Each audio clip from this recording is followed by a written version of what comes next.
বিএনপির প্রতিষ্ঠাতা বহুদলীয় গণতন্ত্রের প্রবক্তা স্বাধীনতার ঘোষক শহীদ রাষ্ট্রপতি জিয়াউর রহমানের ৪৪তম মৃত্যুবার্ষিকী উপলক্ষে আজকে শহীদ জিয়ার প্রথম মাজারে রাঙ্গুনিয়া উপজেলা যুবদল, ছাত্রদল, স্বেচ্ছাসেবক দলের অঙ্গ সংগঠনের উদ্যোগে আমরা আজকে পুষ্পমাল্য অর্পণ করেছি।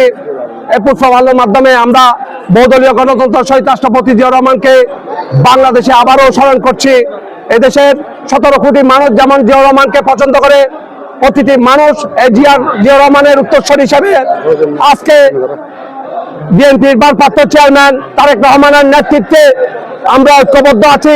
বাংলাদেশে আগামীতে যে ক্রান্তি লগ্ন পার করছে, আমরা সুনির্দিষ্ট একটা রোডম্যাপ নির্বাচনের মাধ্যমে আমার নেতা জনাব তারেক রহমানের নেতৃত্বে জাতীয়তাবাদী দল একটি গণতন্ত্র প্রক্রিয়ার মাধ্যমে সাধারণ মানুষের ভোটের মাধ্যমে গণতন্ত্র অধিকারের মাধ্যমে এদেশের সরকার গঠন করবে এই অভিপ্রায় ব্যক্ত করছি।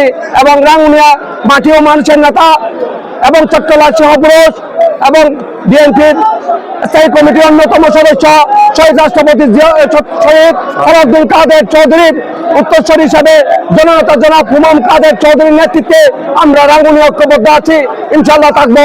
এসা ব্যক্ত করে আমি আমার বক্তব্য শেষ করছি। আল্লাহ হাফেজ। বাংলাদেশ জিন্দাবাদ। জাতীয়তাবাদী যুবদল জিন্দাবাদ। সবাইকে ধন্যবাদ।